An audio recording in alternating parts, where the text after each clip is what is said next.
We're doing great. Hi. Hi. Anna. Make sure you're not dipping. No, I'm just like very like, am I going to dip? I don't know. I can't help Sorry. myself. Try not to be Okay, awkward. Do we need to start over? I can just keep going. You're crying. Okay, I need to take No, we can make this we're gonna make this great. What can't you live without? My journal. Music. And honestly, my water bottle. It was a big deal that I didn't bring it with me today. I knew I wouldn't like be using it right now, so it was like a very big step. I was like, "Okay, buy a water bottle. I'll be back." Yeah. What water bottle do you have? It's like a big hydro flask and has like a million stickers on it, just like obnoxious I've seen it stickers. before. Yeah, my green one. Yeah. Oh yes, it comes with me everywhere and it fits. It's 40 ounces, so like it fits just enough in my backpack on the side. If it was any bigger, I wouldn't be able to. Yeah. But sometimes I have to shift stuff inside my backpack to like. Always worth it to bring. Yeah. Weren't you in the top 1% of Spotify listeners last year? Yes, I was. I love how you know that was that from my story? Social. Yeah, well, the thing is too, is when I say I literally have to always have something playing, like I sleep with noise sounds. So like I listen to an 8-hour podcast every night that's literally just like rain noises. And then I wake up and like I teach, so I listen to music all day and then like I listen in the car. So I'm literally listening to a podcast or music all times of the day. Wow. Do you listen to binaural sounds like when you sleep, or do you just do regular like ASMR type of? So I just do like, usually it's thunderstorms. I don't really like the waterfall ones, but I've tried doing like frequency noises and I've tried like white noise stuff, like all that. Or I've even tried sound healing, but sometimes they go like so high that sometimes James and I will like wake up and I'm like, okay, maybe not turn this that one. off. Yeah.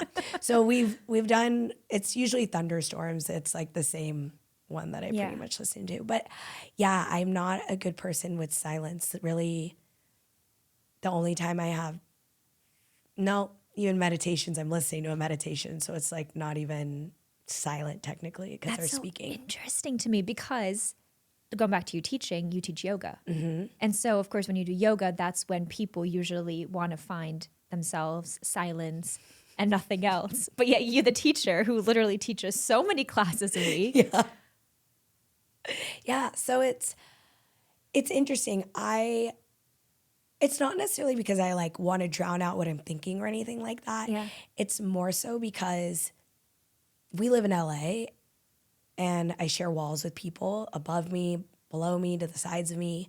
So I would rather choose to listen to what I want to hear versus hearing other things around me. Yeah. If that makes sense. And it's almost creating like a safe space around you too, right? And sound is a really big part of that, where you're like, you know what? I'm in my room having a ritual in the morning, whatever it is.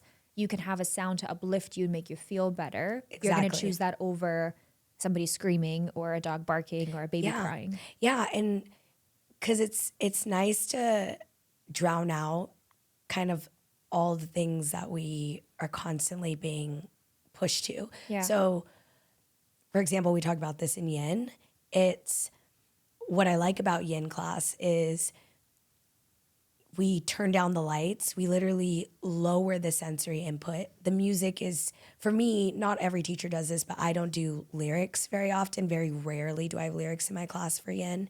And so it's very much about, yes, creating noise, but intentional noise. So that way, all that sensory overload that we're constantly being fed can be turned down, and then our nervous system can calm down, and then we can find peace and actually then go deeper and focus on what we actually need to focus on versus all the external. Yeah. For the listeners that don't know what yin is, can you explain a little bit more? Oh, yes. Oh, I could talk about it forever. Me too. I I know, which is crazy because we didn't even know each other until you came in and took class. Okay, so let's go through the story really quick before we jump into this. Last August, I was supposed to move. I decided I was a week before I was supposed to move. I was like, nope, I'm not doing it. I canceled my lease and stayed in my apartment. I had a nervous breakdown at work. I went home because my boss was like, you got to go home. I was like, okay. You can't do this here. I went home and I went to a yoga class and I was like, you know what? Yoga's going to be great because it's going to be hot yoga. It feels like, we're going to have weights. It's going to be great. And I hadn't done yoga in probably a year. And I was like, and nobody will know that I'm crying because it's hot yoga. You're sweating anyways. Mm-hmm. And so the tears can just fall. And sure enough, in class, I'm like crying, doing the weightlifting or whatever. It was great. It was such a release. And there was a poster, I think, in Soho Yoga, and it was like, yin yoga, whatever's coming in. And, it, sleepy yoga, I looked it up. It was sensual and nice and relaxed. And I was like, yes, this is what I like. Because yoga is fine. And I like the idea of stretching, but I don't like doing the work of stretching, if that makes any sense. And I signed up with no experience. No.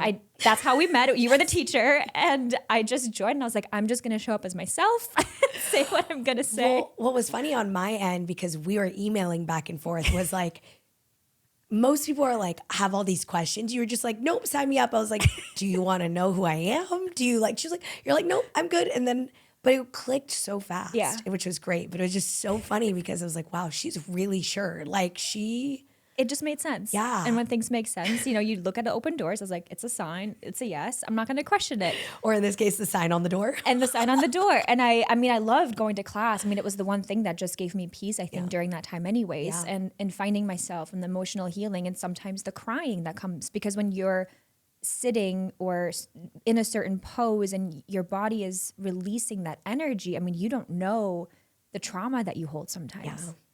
So yin and yang, which is probably the average person kind of has seen the symbol, maybe not, they don't know what it means, but the symbol where it's a circle and it's black and white on one side, and then there's a black dot in the white center, and there's a white dot in the black center. So yin and yang is just essentially like two sides of one coin, is what I like to say. And there's a darkness, a heaviness side, which is the yin, the feminine, the moon side, the cool side.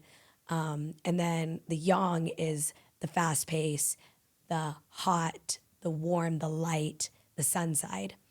So yin yoga is a very slow but not easy version of yoga, which was funny when you were like, I thought this was going to be sleepy and it's not. And it can be in some moments. It can be. But yeah, so yin is a lot slower pace. You hold postures for anywhere from 2 to 5 minutes. Some people even hold them like 7 or 8. In yang, it's all about muscular activation. It's about using your muscles, turning them on. In yin, you are still for so long that you turn off the muscles so you can get into the connective tissue, joints, ligaments, tendons. But that's where we store our obstacles, our experiences, our traumas, our wins, our achievements. So when we release that, when we hold those postures for a long time and then release that tension, it's not just physically leaving us, energetically it's leaving us.